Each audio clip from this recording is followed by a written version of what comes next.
Many people in the business community have long called for Australia to find ways to better connect with Asia. Mining billionaire Clive Palmer is one of them, and he joined me from Queensland's Sunshine Coast earlier.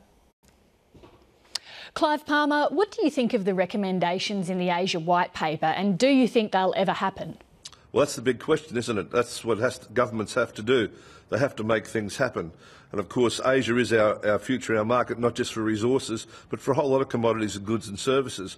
What we should be doing first is taking the resources we've got from our resource-rich states and transferring them to the states that don't have resources and set up secondary industries, processing, manufacturing and selling them to Asia. And our country and our economy will boom. There'll be plenty of jobs for everyone. And of course, that's what government can do. They can create the incentives to make that happen in this country. We don't want rhetoric, we want action. And that's why I'm very dubious about these announcements from government that go on and we never see anything happening. Do you support the idea that every school in Australia should teach at least one Asian language?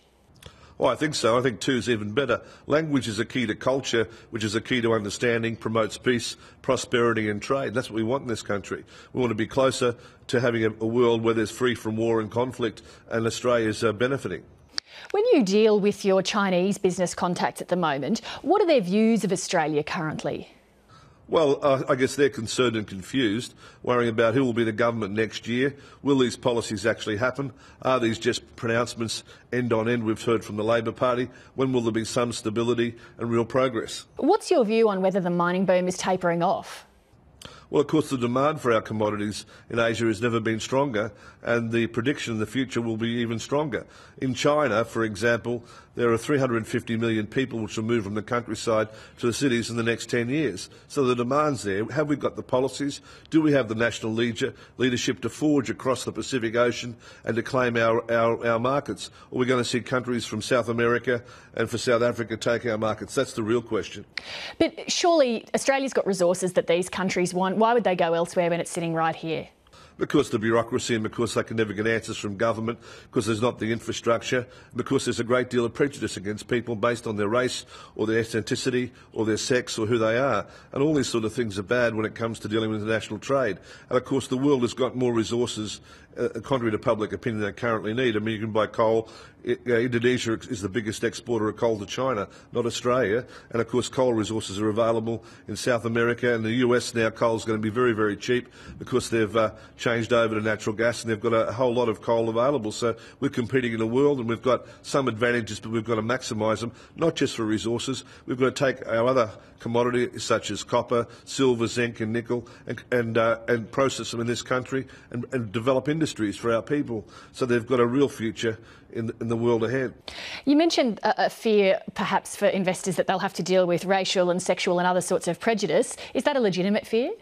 Oh, I think so. I mean, you can hear politicians from both sides of politics saying that we don't want foreign investment, we don't want a person from a particular country based on where they come from and all this sort of thing. I mean, money has no colour, it has no prejudice, it just provides investment which provides jobs for our families, means the government's got the revenue that we can afford to pay for our hospitals and our schools. That's what we want, and we want to see governments be accountable and move and do something. Too many state governments, in particular in this country, of all political persuasion, sit on their hands and are interested about being re-elected. They don't care about the people who are suffering out there, those that are being turned away from our hospitals and our schools, and it's happening in this country, and it needs to change. You're a long-term supporter of the Liberal Party, as we know. How do you rate Tony Abbott's performance as opposition leader?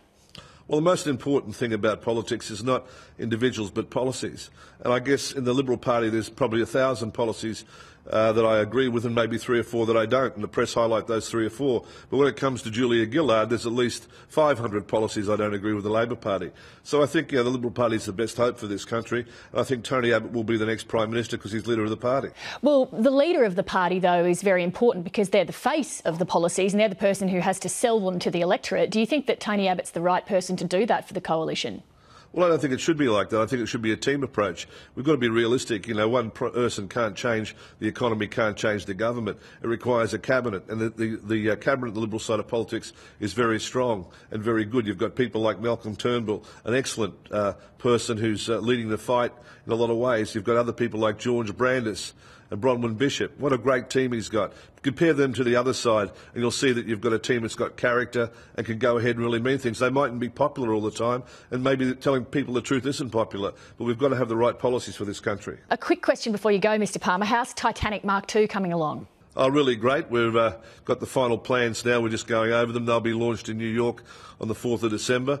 It's going to have a history of its own. You know, it's a ship of peace which can remind us of a time that's gone by and think of what life really matters. And it's a lot harder to make peace than it is to make war. You've got to stick at it slowly, day by day, and be persistent. But that's what we need in this world, more peace, love and understanding, and we need to care about the people that live in Australia.